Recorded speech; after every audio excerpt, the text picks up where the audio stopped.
It's such a problem sometimes, but hey, welcome to my kitchen. Chef Stacy here, brought to you by my Bricks and Kitties channel, but hey, whatever, it's all me.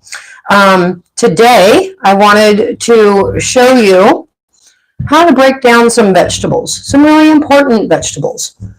We all use them every day, and some important knives as well. So, first and foremost, I have my cutting board here. I have something to secure my cutting board. I have a nice little shelf mat. You can use a damp paper towel even, or maybe even a couple of them if they're not real thick. And so today we're going to go over an onion, potato, tomatoes. I have a few different varieties. I have a regular beefsteak tomato and a Roma tomato, and cherry tomatoes, or grape tomatoes, or pear tomatoes, itty bitty tomatoes is the point. And then I have a bell pepper. And then I don't really eat bell peppers, but I like these kind. You can get ancho, you can get Anaheim. This one is a poblano. All of those peppers are really good to roast and get the skin off. So I'm going to throw in a little information on how to do that with this one. And then as a little bonus, we'll go over garlic. I didn't mention that in the community page if you wanted to cut along, but we'll go over garlic a little bit too. And also knives. Did anyone bring any knives with you? Do you have any questions on knives? The most important thing about knives is to use a real knife. Don't try to cut your vegetables with, I don't even have one. I guess this could be a utility knife. Utility knives don't give you room to chop with your fingers. So if you can see my cutting board, my knife can't touch the board because of my fingers. So that's why we want a chef's knife, something with a long blade, so that when the blade is in contact with the board, my knuckles aren't. Because you can't chop anything and go all the way through the food if your knuckles are touching the board. So I don't care how much the knife costs, it doesn't matter. It matters that it fits your hand and that it's a chef type, so that that blade is nice and wide. And then you can also, this one's huge. Let's be honest. This is a 10-inch. This just barely fits my cutting board. And that's why when I use it, I cut at a diagonal, so I have more room on my board. But this one's a Santuco. And this one gives you a little less rockability of a chef's knife. So what does that mean? So your rockability, you have your point up here, and then you have the curvature of the knife. So a chef's knife is designed to, with your tip on the tip of your knife on the board, it's a sawing back and forth like a choo-choo train kind of motion, because the tip of my knife is not coming off the board. Now, that's a technique that takes a while to master. And so a lot of people are used to chopping up and down. So if you're used to that, a Santuco gives you the ability to have a little bit of a cleaver chopping situation and still have the curvature that a chef's knife allows. So it's 2-in-1, baby. You can cleave, not through bone. It's Japanese, a Santuco. So Japanese knives versus German knives. The steel, that's a whole nother level. We don't need to care about that right now. But what's important is something that's comfortable for you and that your knuckles won't come in contact with the board. Now, I do have this fancy old knife here. This is an antique. This is so old that the handle is made of Bakelite. This is a tomato knife. It is very finely serrated, and it's very thin, and it's flexible. Not everybody has that. That's fine. Maybe you have a serrated bread knife. Still, issue with this is your knuckles are going to run into the board. That's okay, because we're going to use this in a different angle when it comes to cutting our tomatoes.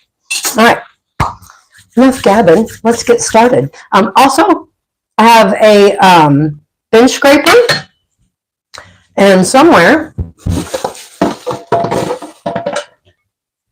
I have a garbage bowl for your scraps. Now, if you are into saving your scraps to make vegetable broth or throw in a baggie, put in your freezer or your compost pile, then make sure your garbage bowl is clean, and or just throw it in a Ziploc bag, because we can save all this stuff. So first off, I want to talk about the bear claw. The bear claw is going to enable us to hold our vegetables or any food and not cut ourselves, because that's one of the things here is safety. So the other thing about safety is we want to, this is round, all these things are round. So I want to give them a flat surface to sit on to do my cutting. So the first thing, I'm going to pick up my chef's knife. I'm going to pinch grip. I'm going to put my thumb right in front of the handle, pinch it with my index finger, wrap the rest of my fingers around, and then choke up on the knife so that that index finger, or sorry, the middle finger is right in the crook of that knife. And then I'm just going to put my knife down. I'm going to saw right through the top of the onion. This is the root part. Usually has dirt in it. This is the top of it. So when it's growing in the ground, the green parts and the flowers and whatnot grow out the top. So we cut that off, flip it around. So now we have a flat surface. I'm going to put my hand over the knife, anchoring my onion with my fingers in the front and my thumb in the back. And I'm just going to anchor my knife down at the bottom and push down. And if you have to, give some leverage and then grab back on that onion. And now I have two flat surfaces. I'm going to show you two different cuts to do with this onion. So first off, we're going to get all of our skin off. I always like to take that whole first layer, and then sometimes you want to take the other layer as well. Like this one is just not juicy looking. If you won't eat it, then get rid of it. Working in a restaurant, everybody's like, should I serve this? I'm like, oh, would you eat it? And they're like, well, no. Well, then don't serve it. Easy peasy. A little towel, get up. I mean, onion makes more mess than anything. Well, I sure hope there's sound.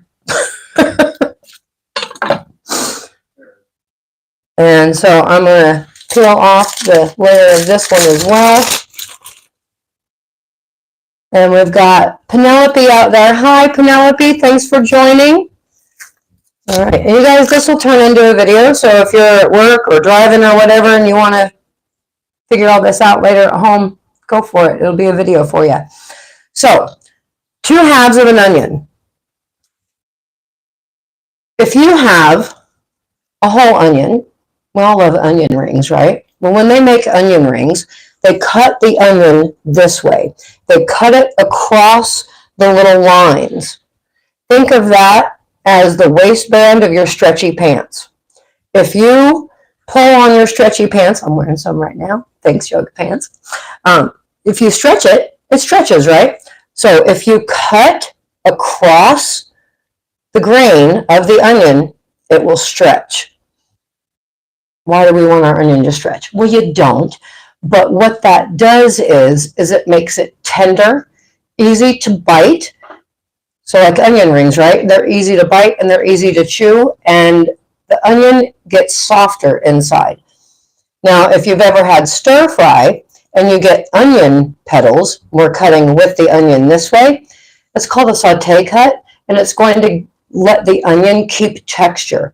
So even after cooking, it's going to have texture. French onion soup. When we make French onion soup, we cut this way so that the onion gets soft in the soup. All right, so here we go. What do we want to do first? Let's do the saute cut first. And then I'll show you how to dice with that as well. So if you want French onion soup or onion rings, you're going to cut this way. Now, if you were cutting onion rings, and you had a whole onion, and I said you need to cut it safely, right? Get you a little towel and put your onion in the towel, and then just keep moving it off of the edge. Don't make the towel this one, but it'll give it something to hold on to instead of the onion being slippery on your cutting board. All right, so this one I love to put on top of like little breads and things when I cook them, and then it's a nice little onion that disappears. All right, so the saute cut. Now at this point, I'm going to flip the onion around, and I'm going to cut the root end off. Not a lot, just enough to get all that off of there. And I'm going to spin it back around so that the petals, I'm going to cut with those. So I'm going to start here, and depends on how thick you want them. Do you like onion? So you want them thicker, or do you want them thinner? And you can get real thin. Just control the thickness with this finger right here. You have your thumb back here, and you have your fingers tucked in, and that blade is leaning right against that knuckle. None of my other fingers are touching it. And then just pick up your knife, and then you're going to get to a point where you don't have a lot of the onion left. And if you flip him over to the other flat side, I now have a bigger side to hold than this. And then now I can cut this way, and then real thin right through the last one.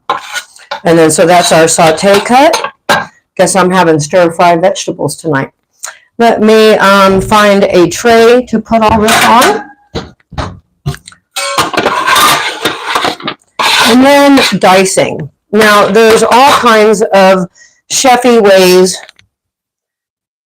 you can go in and all that stuff to try to create more layers so that when you just make a cut, all the dices fall off. So cutting like this, it's not necessary. Just come back in, put your root of your onion towards your tummy, and then we are going to, well, I like to go sideways, and then that way I can see, because I'm cutting this side of the onion along with the petals. I'm going to stab in, and I'm not going to this root end. I want to sacrifice this part of the onion so that I can hold on to it in a minute. So I'm just going to stab in and rock down, and stab in and rock down. How thin or thick you want your dice depends on how thin or thick you make these. So I'll do a few different ones for us. And I've done this for a while, so I don't necessarily rock down. But as you can see, my fingers follow around, and then when I get to this side, I'm just going to hold it down like that. All right. And then we're just going to choo-choo train right through here. Oh, my eyes are starting to water. Onions, right? Okay. Get them out of your way. Move your onion forward off into the middle of your board more. Why do onions make our eyes water? It's the sulfur. The sulfur in the onion. Now you can see that last one I've gotten down to the area down here. So this is our good cuts, and you can see some of these are a little bit bigger. And that's why cutting through sometimes helps that, but you can just give a rough chop over everything. This is home cooking. Ooh, the more cuts you make though, the more it frees up that sulfur. Why? That's one of the protective enzymes in the sulfur, or in the onion. Sulfur may not be protective, but there's the other things called allicin, and it's what makes onions healthy for us. The riper the onion, the more juice it's going to have. You can mitigate it by rinsing it under cold water. Some say that if your knife isn't sharp, it's going to tear the onion and make it even more gaseous. I find that not to be true. My knives are sharp, and I think it depends on the ripeness of the onion. Sorry, my eye makeup's running now. Oh my goodness, that one was potent there. Ah, all right, there's onion. Oh my goodness. Any questions on onions, you guys? All right. I'm going to bring back my chef's knife to tackle the potatoes. God love them. Gotta love a potato. You can do anything with a potato. So, one of the main things that we cut our vegetables for is one, less waste.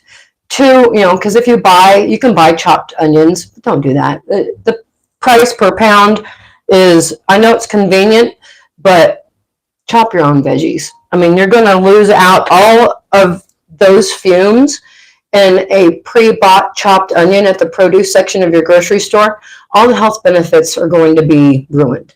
They're sitting there for God knows how long. So always buy your vegetables whole and then chop them up. And so, sorry, back to the potato.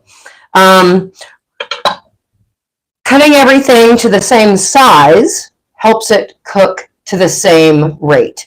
If you've ever made any kind of things with potatoes and you chop them up into different sizes, some are hard, some are soft, especially if you're cubing them up and you're boiling them. If you're going to mash them, that's fine. But if you're boiling them and you want to roast them or something after that, and you want them pretty, all the little edges aren't going to be visibly pretty. Sorry, I'm choking. All right, so the potato, I want to cut the little ends off first. And you can save these, eat them later. I'm just going to toss them away. It's a nice round vegetable, so I want to give us a flat spot. So I'm just shaving off that little edge there. And you can keep that. If you're going to not need cute cubed vegetables, by all means, save this stuff. Especially the skin is worth eating. But I just want to show you how to do some nice cubes. So cut that off. And then I'm going to take this piece here, and I'm going to cut that off too, and then roll them around. I'm trying to make a square here, you guys. So I have the best square I can get. And then once I have the square, I want to cut it into planks. I love to coat little cubed vegetable or potatoes in olive oil and salt and pepper and throw them in my toaster oven or air fryer. And they're so pretty to look at. And they get this crispy, crunchy on the outside and creamy on the inside. And so you have to steam them first. And you just want them to all cook at the same rate. So I'm going to split that one. And then I'm going to come over here. I'm going to split that one. So it gives me 3 nice planks. Once I have my planks, now when you get into cutting potatoes that are already cut, the starches get slimy and they get dangerous. So, but you can also use that to your advantage. If you pick your potatoes up, rub them together for a second, they'll get sticky, and then your planks will hold together a little bit better. So now I have my planks, and I'm going to come down, I'm going to line them up and push down.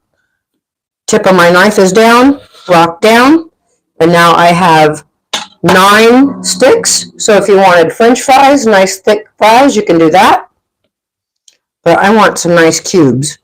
So line them up, I shuffled them around, and now I have 2 rows instead of a stack of 3. Just gives me better control. Line them up with your knife, and then roll down and cut.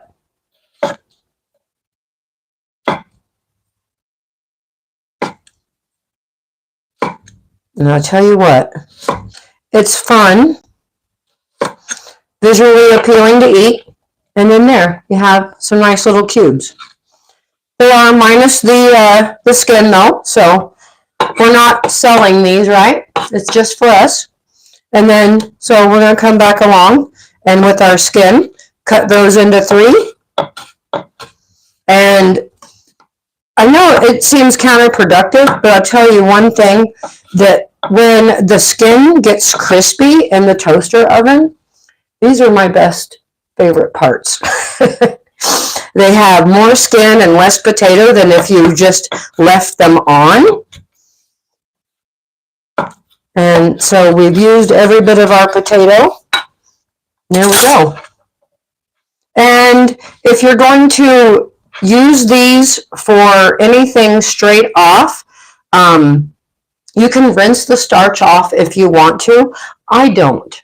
I find that the more I sit here and play with them and put a little bit of salt and pepper on them, but you want to get oil on them or throw them right into the oven because they will brown quickly. And speaking of, I'm going to put a little bit of olive oil on these into a dish so that I can cook them later.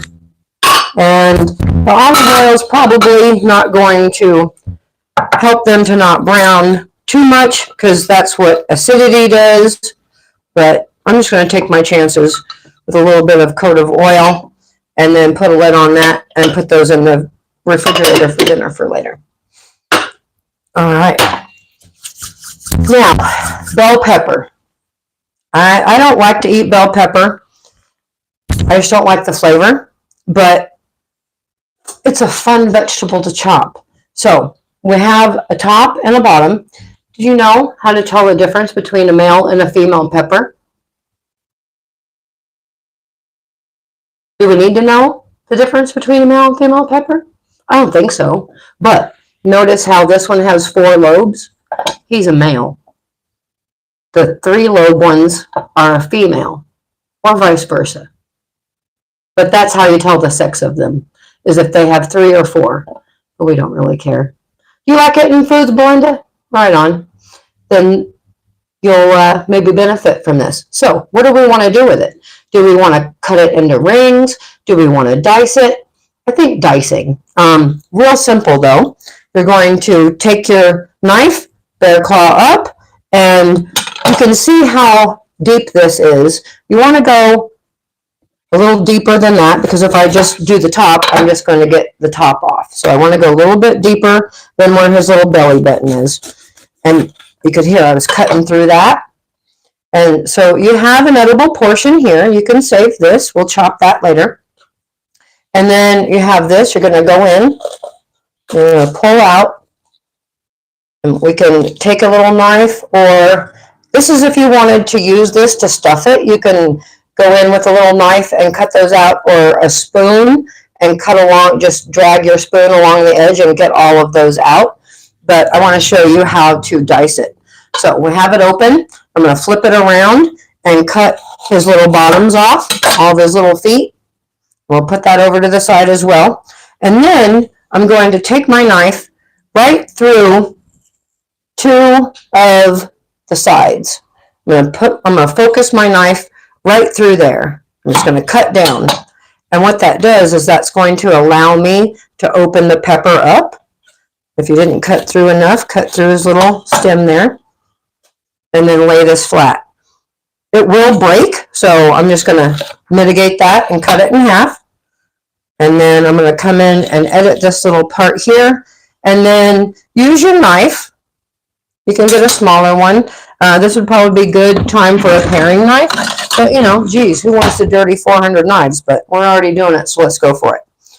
And, yeah, everyone says cut away from yourself, right?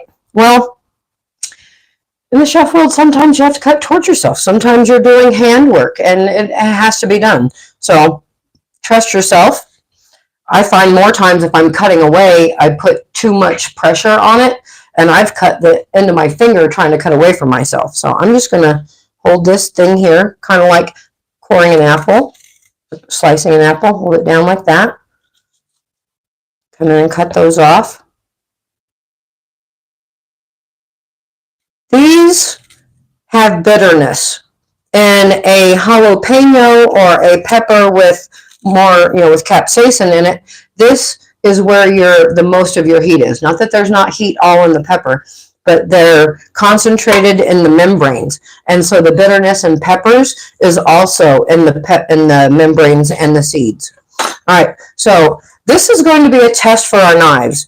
If your knives aren't very sharp, going through the skin of a bell pepper or a tomato is going to be kind of difficult. So you can flip him over if your knife won't go through, and then choo-choo train, y'all. Move your knife over as you go. and cut them into strips.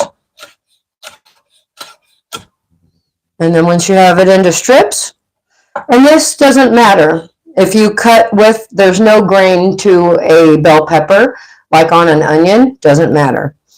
So it just depends on, do you want a big piece of pepper in your mouth or you want a little piece? So there's the dice on that. You know, I had a, right? A female, yeah, right? It's, vegetables are funny. So that being said, what I just said about onions. Now, if you were to cut the pepper this way, because that would be how we were cutting rings, right? It tends to break a little easier than the strips. See, that one's harder to cut. So it would be a little bit more tender, but it's not like onions where they don't disappear, but they just leave their membranes the longer you cook them. Bell peppers get all brown, being overcooked, not something I would, that's why I don't like stuffed bell peppers, because by the time the meat gets cooked, the bell pepper is brown. All right, let's do the pasilla, or the, what is this one? What is this one? Poblano.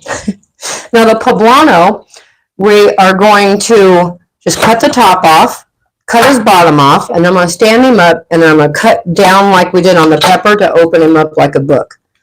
And then I'm just going to hold it open and cut through that other side. So I let the pepper tell me which was going to give me the flattest sides, because I want to roast these. Taking the skin off makes them so much tastier. It might get rid of some nutrients, but oh well, I'll get them somewhere else later. So I just want to take a little bit of olive oil or whatever oil you use and brush it on the skin. And I got this cute little, I put olive oil in it, and it has a little squeezy bottle and a little built-in brush. I don't like aerosols. Aerosols have chemicals in them. Not only are they chemicals that are bad for us, but they're chemicals that are bad for our cookware. If we were spraying your, I see people do that all the time. They spritz their cookware with aerosol cooking spray. No. All right, I'm going to, let's see if this is done. But I'm going to put this on high. This is my little Cuisinart air fryer.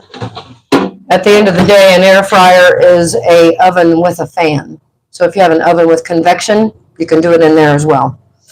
All right, so we just have tomatoes left. Now, tomatoes, now all different kinds, right? I love this little medley. The more colors we can get into our diet, the better. So they got these little watermelon ones. We got 4 different colors of tomatoes in here. So, beefsteak. Beefsteak tomatoes are usually the round ones. They look like an apple. They have the most tomato in them. So this is what we eat on our sandwiches. This is what caprese salads are made out of. And I like to buy them on the vine if I can. So I just want to show you how to slice a tomato. Not a big deal. So we're just going to cut the top off. Again, this is a situation where I'm not going to cut to give myself a flat surface. Or am I? I don't want to cut a flat surface into my tomato. It's not going to be round anymore. So we just made a flat surface, right? So lay him down, scooch him right to the edge of your cutting board, and then you're going to lay your knife flat with your hand off the edge, right? We're going to bear claw on top, and then how thick do we want our tomato? So you're going to gauge that. I want it thick for a sandwich. So I'm going to slice through. Now I have my slice, and now I can just put my tomato right next to it, lay my knife down on top of the other slice as a guide, and follow through. Come back over here, same thing. And that is using each each pre-sliced tomato is a guide. And then when you get down to this part, we'll bring them over here.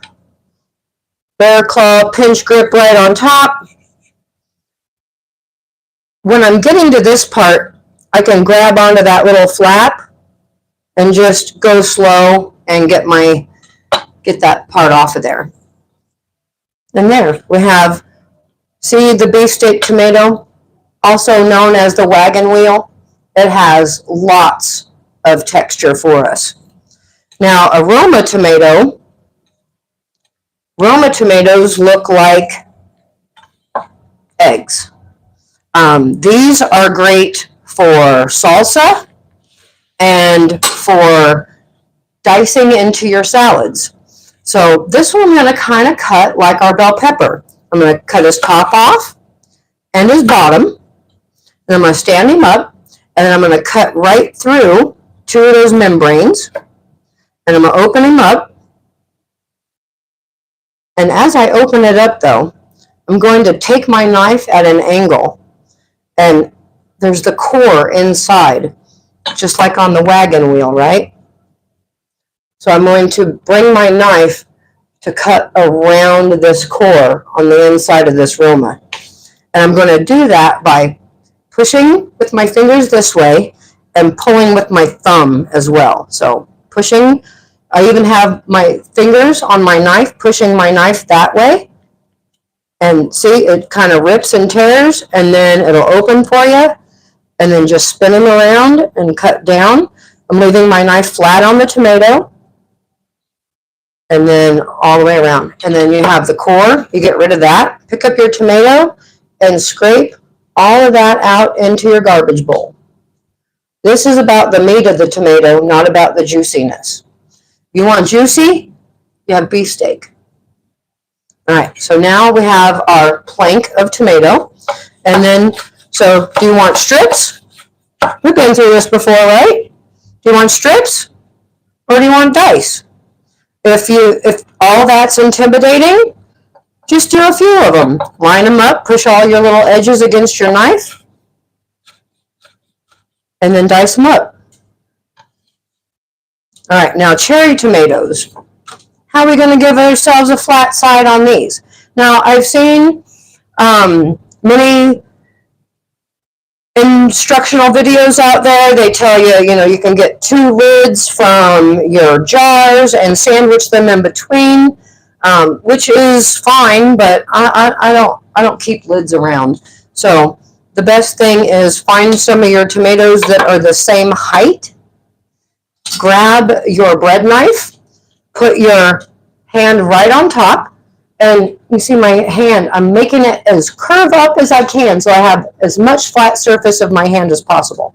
So my eyes are on my thumb and on my knife. So I'm just going to saw in. And a little bit different technique. You see my finger is on the top of the knife that way. It helps me guide and cut those in half. And that's all we're doing. Just hold them still. And then lay them flat and saw through. And then you have your little cherry tomatoes. And then, everybody serves them like that. And then you're going to eat that whole thing? And it explodes in your mouth? Trying to stab it on your fork? Please. All right. Let's clean off my board here. And then I can hear the snapping, crackling of the skin. So let's take a look here and see what we've got. They're just starting to roast. That skin is bubbling up.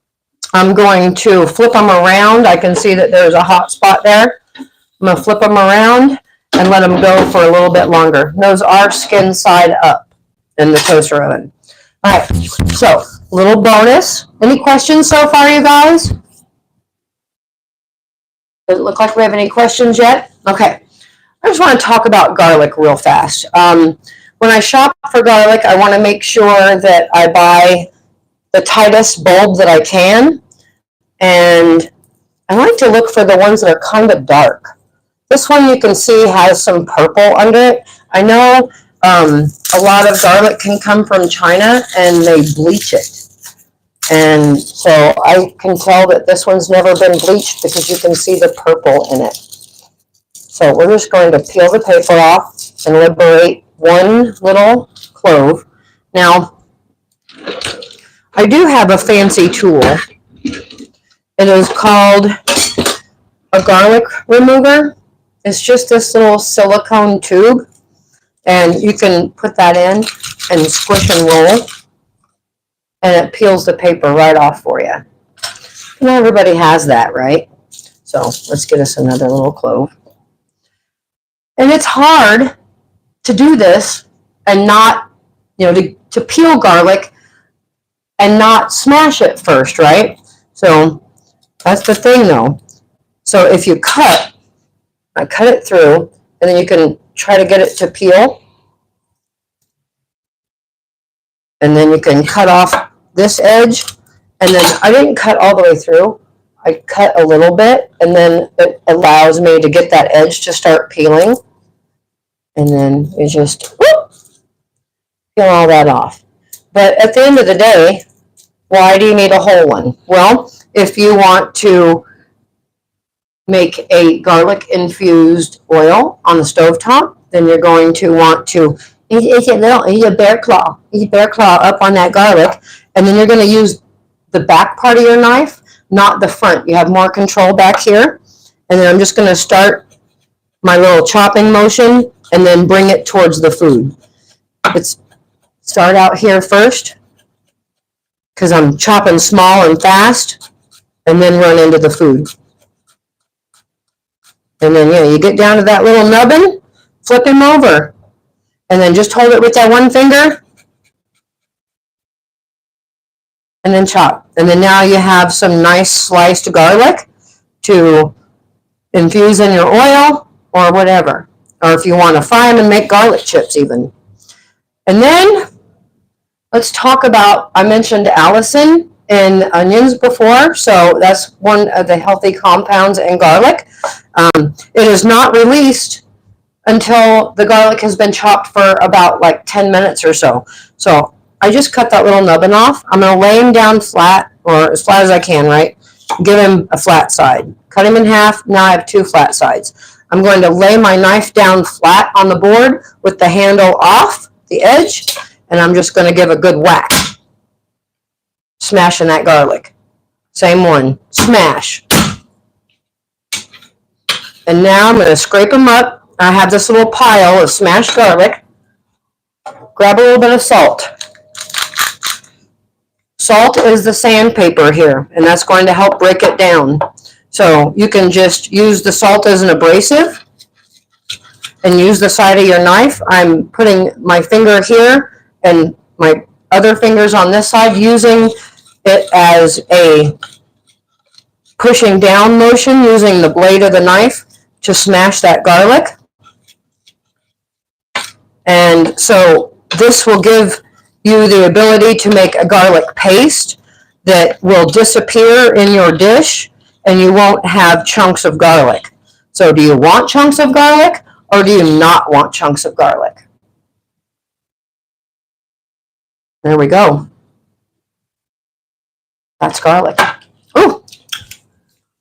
And then the garlic paste, that's what you would mix into some softened butter, and then add a little bit more salt to it. Spread that on your garlic bread. Don't use garlic powder. Use garlic pureed. All right, let's check out these peppers. Oh, yeah. And then to get the skins off, you can put them in, people say put them in a plastic bag. I don't like plastic. You can put them in a glass container.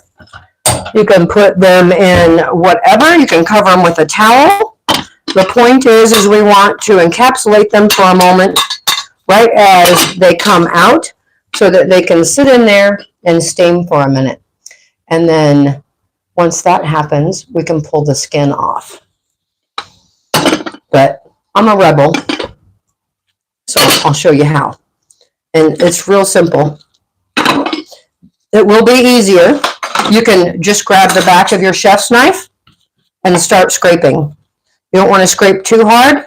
We're just wanting to get the tops of that skin off, trying to leave that yummy green under there. And just pick it all off. Like I said, after it steams for a moment, all of this will be easier to get off. But just be tenacious. And then once you have that, you can use these little peppers to stuff them with some cooked chicken and some cheese and roll it up and then put it in your air fryer or your toaster oven to get your cheese melted. And then you have a healthier version of like chicken chiles rellenos. It's not deep fried, and you can roll it this way. You can stuff it and roll it that way, or you can put your two halves together and then just wrap it around. All right, you guys, that is our little vegetable tutorial today. I hope you learned something. Please let me know if you did in the comments. And we'll see if I do another live next week or if I just put out a video, but we'll see. Thanks for joining, everyone. I love it. Thank you so much. I hope you had a great time. Thank you. Bye.